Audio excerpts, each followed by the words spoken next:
Last 5 seconds. Ready? Start. To secure the much desired ideal of one union in one industry, the government may authorize the Chief Labour Commissioner to scrutinize carefully the bona fide membership of various unions in industries in the central sphere, with the respective representatives of the trade unions assisting him in this task. Thereafter, the genuine membership of different unions may be listed in a single register with the approval of their bodies. As a further step, the different unions should agree to conduct, under the supervision of the Chief Labour Commissioner or someone authorized by him, an election of representatives through secret ballot and on the basis of proportional representation by single transferable vote, so that a new body could emerge representing all the existing unions and their interests. The duty of this body should be confined to fundamental and basic issues affecting the interest of the entire working class, those relating to conditions of service, hours of work, fixation of wages, bonus, rationalization, etc. This body would be in a position to negotiate with employers usefully and on equal terms, representing the interest of all the workers. Similarly, the labor commissioners in the various states should be authorized to take action along with these lines in respect of industries within their jurisdiction. In dealing with the problem of foreign unity, I feel the best method would be to have a secret ballot to check the strength of the different unions. The verification idea, which has been hitherto followed, has led to some criticism on the part of some workers' organizations as a transitionary measure. Therefore, before the unions accept the idea of secret ballot, we can continue to adhere to the verification method to know the bona fide membership of the union organizations. They help to weed out the bogus membership.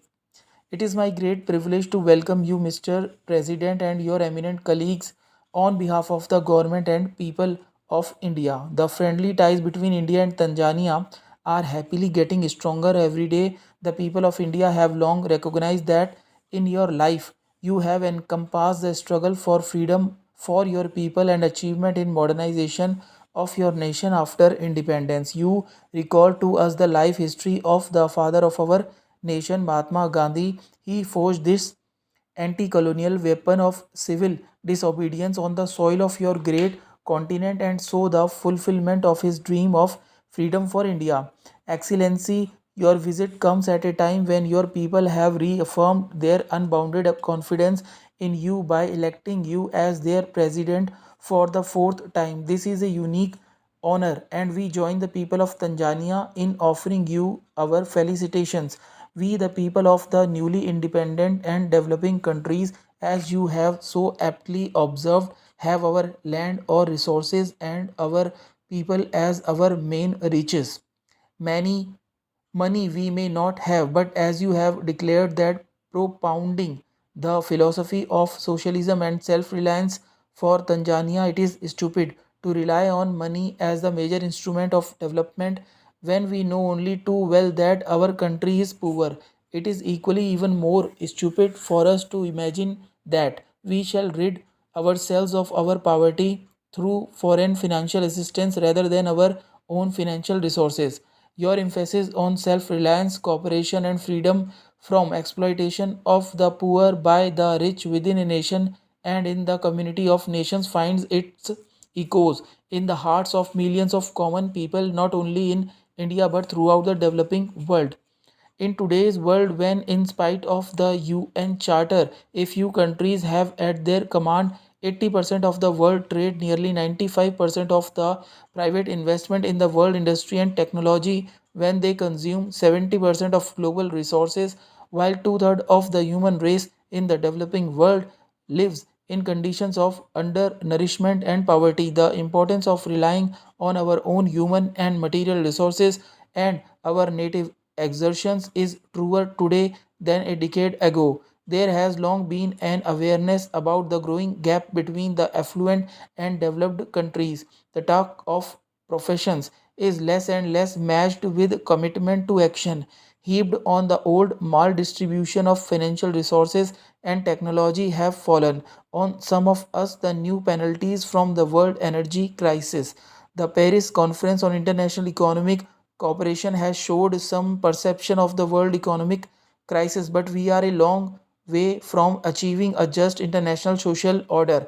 Let the old and the new rich recognize that peace, determinant, and prosperity of their nations will never be secure if the challenge of a fairer dispensation of world commerce and development is not met. Your visit has been heralded by the first meeting of the Indo Tanzania Joint Commission on Economic and Technical Cooperation, in which our ministers and officials participated not to argue principles but to search for more and more fields of cooperation. The meeting of the Commission has successfully identified new projects and schemes in which Indian and Tanzania will be cooperating in future. Both of us recognize the compulsion for non-aligned countries to work together for their common economic security. Tanzania and India can perhaps demonstrate that two countries belonging to different continents but struggling with similar problems of development can forge new areas of cooperation which combine progress with mutual respect and dignity. We can no longer be content with mere profession of cooperation between the countries of the developing world. Time has come to be bend our will and resources to translate our professions into achievements. Mr. President, the achievements of Tanzania under your leadership have already won world acclaim. You had the distinction of receiving today the Nehru Award for International Understanding. We recognize that the validity of your national development strategy and its commitment to social justice has meaning well beyond your own borders. It is a contribution to peace and fellowship with dignity among nations. As you have yourself declared, peace and human justice are interlinked. International endeavor for peace must involve the endeavor for international justice. There seems to be a much greater need for international understanding today because, in spite of the recent process of detonate, avoidable conflicts are being created, threatening the emancipation of the colonial peoples and the development of the newly independent nations which have a great stake in world peace. The old approach of military pacts and attempts at the domination of small and medium countries by more powerful ones have recently shown themselves in new forms in different parts of the world. While we have welcomed the discussion of the Portuguese Empire and we are deeply concerned at the strife and bloodshed in the wake of Angolan independence. Stop.